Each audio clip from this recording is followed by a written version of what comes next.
जय शिव शंभू। दौलत छोड़ी दुनिया छोड़ी सारा खजाना छोड़ दिया, महादेव के प्यार में दीवानों ने राजघराना छोड़ दिया।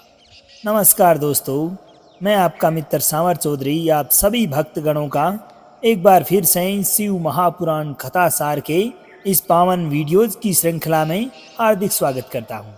दोस्तों, शिव महापुराण कथा वाचन का आज हमारा 15वां दिन है। इससे पूर्व के वीडियो में हमने भगवान शंभू के सुरेश अवतार के बारे में चर्चा की थी और आज के इस वीडियो में हम बात करेंगे भगवान शिव के कीर्ता अवतार के बारे में। जो भी भक्तजन आज इस वीडियो में पहली बार जुड़े हैं उनसे निवेदन है कि चैनल को सब्सक्राइब कर नोटिफिकेशन को ज़रूर ऑन करें ताकि इस शिव महापुराण कथा सार के आगे आने वाले तमाम वीडियोज़ का और इसके उपरांत भी भक्तिपूर्वक ज्ञानवर्धक और स्पिरिचुअल वीडियोज़ का नोटिफिकेशन आपको सर्वप्रथम मिल सके। तो चलिए दोस्तों, आज के इस पावन वीडियो में हम चर्चा करते हैं भगवान शिव के कीर्ता अवतार के बारे में। नंदीश्वर जी कहते हैं कि हे सनत कुमार जी, अब मैं आशुतोष भगवान शिव के कीर्ता अवतार का वर्णन करता हूँ, जिसमें उन्होंने अपने भक्त नरश्रेष्ठ अर्जुन की मूक नामक दैत्य से रक्षा की और उनसे युद्ध लीला में प्रसन्न होकर उन्हें अपना अमोघ पशुपतास्त्र प्रदान किया। भगवान शिव के इस पावन अवतार की कथा इस प्रकार से है दोस्तों। पांडवों के वनवास काल की बात है, जब अर्जुन श्री कृष्ण की सम्मति और व्यास जी के आदेशानुसार शास्त्रास्त्रों की प्राप्ति हेतु इंद्रकील पर्वत पर तपस्या में रत थे। वे भगवान शंकर के पंचाक्षर मंत्र का जप करते हुए तप में सन्नद्ध थे। अब उनकी घोर तपस्या देखकर देवताओं ने भगवान शंकर से उन्हें वरदान देने की प्रार्थना की। अब दुर्योधन को अर्जुन की तपस्या की बात की जब भनक लगी तो उस दुरात्मा ने मूक नामक एक मायावी राक्षस को उनका वध करने के लिए भेजा। वह दुष्ट असुर शूकर का वेश धारण कर अर्जुन के समीप पहुंचा और वहां के पर्वत शिखरों और वृक्षों को ढहाने लगा। उसकी भयंकर गर्राहट से 10 दिशाएं गूंज रही थी। यह देखकर भक्त हितकारी भगवान शंकर किरात वेश धारण करके वहां प्रकट होते हैं। शूकर को अपनी ओर आते देखकर अर्जुन ने उस पर संसंधान किया। ठीक उसी समय कीर्तावेशधारी भगवान शंकर ने भी अपने भक्त अर्जुन की रक्षा हेतु उस शूकर रूपधारी दानव मूक पर अपना बाण चलाया। अब दोनों बाण एक ही साथ उस सूक के शरीर में प्रविष्ट हो गए और वह वहीं गिरकर धराशायी हो गया। उसे मारकर अर्जुन ने अपने आराध्य भगवान शंकर का ध्यान किया और अपने बाण को उठाने के लिए उस सूक के पास पहुंचे। इतने में ही कीर्तावेशधारी शिव का एक गण भी वनेचर के रूप में बाण लेने के लिए आ पहुंचा और अर्जुन को बाण उठाने से रोककर कहने लगा कि ये मेरे स्वामी का बाण है, जिसे तुम्हारी रक्षा के लिए चलाया गया था, परंतु तुम तो इतने कृतज्ञ हो कि इस उपकार को मानने की बजाय उनके ही बाण को चुराए ले जा रहे हो। यदि तुम्हें बाण की ही आवश्यकता है तो मेरे स्वामी से मांग लें, वह ऐसे बहुत से बाण तुझे दे सकते हैं। अर्जुन ने कहा कि ये मेरा बाण है, इस पर मेरा नाम अंकित है। इस बाण को मैं तुझे ले जाने देकर अपनी कुल की कीर्ति में दाग नहीं लगवा सकता। अब भगवान शंकर की असीम अनुकंपा से मैं स्वयं अपनी रक्षा करने में समर्थ हूँ। अगर तेरे स्वामी में बल है तो वे आकर मुझसे युद्ध करें। दूत ने अर्जुन की कही हुई सारी बातें जाकर अपने स्वामी से विशेष रूप से कह दी, जिसे सुनकर कीर्तावेशधारी भगवान शिव अपने भील रूपी गणों की महान सेना लेकर अर्जुन के सम्मुख आ जाते हैं। दोस्तों, उन्हें आया हुआ देखकर अर्जुन ने भगवान शिव का ध्यान किया और अत्यंत भीषण संग्राम छेड़ दिया। उस घोर युद्ध में अर्जुन ने शिव जी का ध्यान किया, जिससे उनका बल और ज्यादा बढ़ गया। उसके पश्चात उन्होंने कीर्तावेशधारी शिव के दोनों पैर पकड़कर उन्हें घुमाना शुरू कर दिया।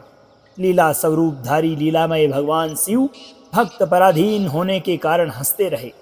तत्पश्चात उन्होंने अपना वह सौम्य एवं अद्भुत रूप प्रकट किया जिसका अर्जुन चिंतन किया करते थे। अब किरात के उस सुंदर रूप को देखकर अर्जुन को महान विस्मय हुआ। वह आश्चर्य में पड़ गए और लज्जित होकर पश्चाताप करने लगे। उन्होंने मस्तक झुकाकर भगवान शिव को प्रणाम किया और खिन्न मन हो अपने को धिक्कारने लगे। अब इस प्रकार से अर्जुन को पश्चाताप करता देखकर भक्त वत्सल भगवान महेश्वर का चित्त प्रसन्न हो गया। उन्होंने कहा कि पार्थ, तुम तो मेरे परम भक्त हो, ये तो मैं तुम्हारी परीक्षा लेने के लिए ऐसी लीला रची थी। उन्होंने प्रेम पूर्वक अर्जुन का आलिंगन किया और बोले कि हे पांडव श्रेष्ठ, मैं तुमसे परम प्रसन्न हूँ, तुम वरदान मांगो। इतना सुनकर प्रसन्न मन से अर्जुन ने अपने आराध्य भगवान शिव की वेद सम्मत स्तुति की और भगवान शिव के पुनः वर मांगो कहने पर नतमस्तक होकर उन्हें प्रणाम किया और प्रेम पूर्वक गदगद वाणी में बोले कि हे विभो, मेरे संकट तो आपके दर्शन से ही दूर हो गए। अब जिस प्रकार मुझे इस लोक की परासिद्धि प्राप्त हो सके वैसी कृपा कीजिए। पांडुपुत्र अर्जुन में अपनी अनन्य भक्ति देखकर भगवान महेश्वर ने उन्हें अपना पाशुपत नामक महान अस्त्र प्रदान किया और समस्त शत्रुओं पर विजय लाभ पाने का आशीर्वाद भी दिया। हे मुनि, इस प्रकार मैंने लीलामय परम कौतुकी भगवान शंकर के कीर्तावतार का वर्णन किया है। जो भी भक्त गण से सुनता अथवा दूसरों को सुनाता है, उसकी समस्त मनोकामनाएं पूर्ण हो जाती है। अब इसके पश्चात शुरुआत होती है दोस्तों कोटि रुद्र संहिता की, जिसमें हम चर्चा करेंगे 12 ज्योतिर्लिंगों के नाम तथा निर्देश के बारे में। ऋषि बोले कि हे सूत जी, आपने संपूर्ण लोकों के हित की कामना के नाना प्रकार के आख्यानों से युक्त जो शिव अवतार का महात्म्य बताया है वह बहुत ही उत्तम है तात। आप पुनः शिव के परम उत्तम महात्म्य का तथा शिवलिंग की महिमा का प्रसन्नतापूर्वक वर्णन कीजिए। अब भूमंडल में अथवा अन्य स्थलों में भी जो प्रसिद्ध शुभ शिवलिंग विराजमान है, भगवान शिव के उन सभी दिव्य लिंगों का समस्त लोकों के हित की इच्छा से आप वर्णन कीजिए। सूत जी ने कहा कि महर्षियों, संपूर्ण तीर्थ लिंगमय है, सब कुछ लिंग में ही प्रतिष्ठित है। उन शिवलिंगों की कोई गणना नहीं है, तथापि मैं उनका किंचित वर्णन करता हूँ। संसार में कोई भी वस्तु शिव के स्वरूप से भिन्न नहीं है। मुनि श्रेष्ठ शौनक, इस भूमंडल पर जो मुख्य मुख्य ज्योतिर्लिंग है उनका मैं वर्णन करता हूँ। उन ज्योतिर्लिंगों का नाम सुनने मात्र से ही व्यक्ति के पाप दूर हो जाते हैं। तो चलिए भक्तगणों, हम भी श्रवण करते हैं। सौराष्ट्र में सोमनाथ, श्रीशैल पर मल्लिकार्जुन, उज्जैनी में महाकाल, ओंकार तीर्थ में परमेश्वर, हिमालय के शिखर पर केदार, डाकिनी क्षेत्र में भीमशंकर, वाराणसी में विश्वनाथ, गोदावरी के तट पर त्र्यंबकम, चिता भूमि में वेद्यनाथ, दारुकावन में नागेश, सेतुबंध में रामेश्वर तथा शिवालय में घुस्मेश्वर का स्मरण करें। जो प्रतिदिन प्रातः उठकर इन 12 नामों का पाठ करता है उसके सभी प्रकार के पाप छूट जाते हैं दोस्तों, और उसे संपूर्ण सिद्धियों का फल भी प्राप्त हो जाता है।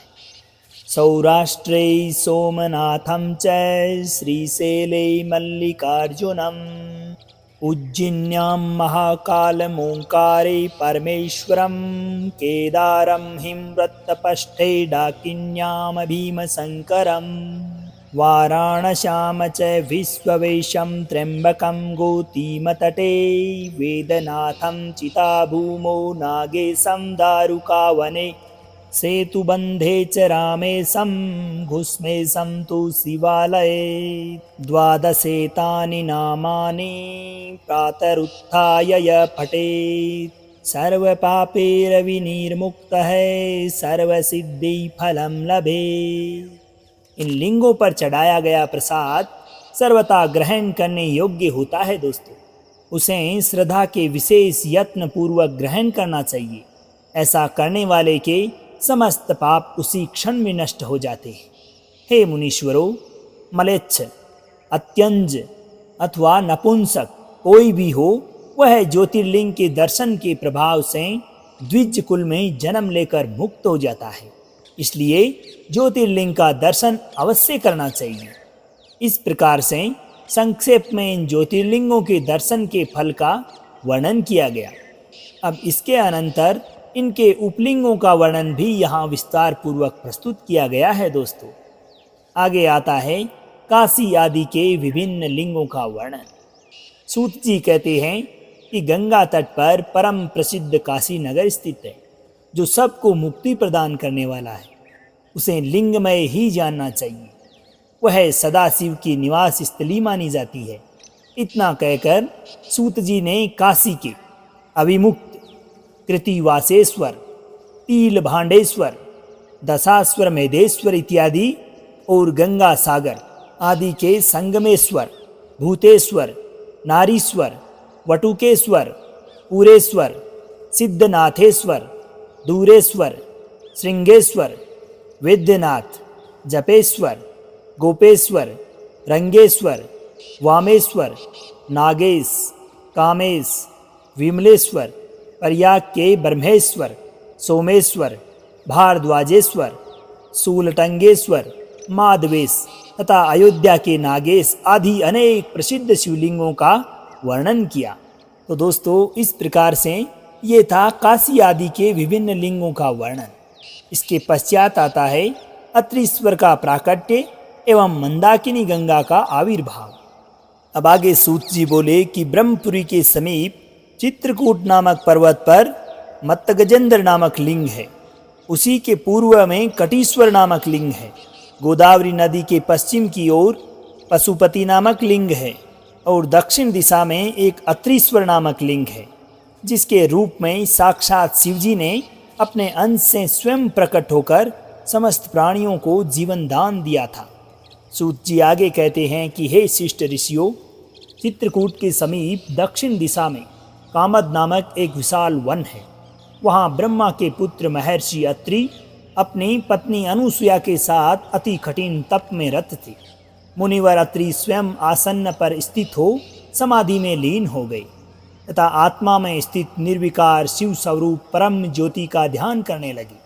पतिव्रता अनुसुया प्रसन्नता के साथ निरंतर उन मुनि श्रेष्ठ की सेवा करने लगी। वे सुंदर पार्थिव शिवलिंग बनाकर मंत्र के द्वारा विधिवत मानस उपचारों से पूजन करती रही और बारंबार शंकर जी की सेवा कर भक्ति से उनकी स्तुति करती थी। उन अत्रि की तपस्या तथा अनुसुया के शिवाराधना से प्रसन्न होकर संपूर्ण देवता, ऋषिगण तथा गंगा आदि सभी नदियाँ उन दोनों का दर्शन करने हेतु प्रेम पूर्वक वहाँ आई और उन्हें देखकर आश्चर्यचकित हुई। वे अत्रि के शिवाराधना और अनुसुया की पति सेवा की प्रशंसा करने लगी। इस प्रकार उनकी प्रशंसा करके वे जैसे आए थे वैसे ही अपने अपने स्थान को पुनः गमन कर गए, परंतु गंगा जी और शिव जी वहाँ स्थित रह गए। एक दिन की बात है, अनुसुया जी अपने पति के लिए जल लाने के हेतु वन की ओर जाती है। उसी पर पति भक्ति से प्रसन्न होकर गंगा जी बोली कि हे देवी, मैं तुम्हारे धर्माचरण और शिव आराधना से तुम पर प्रसन्न हूँ।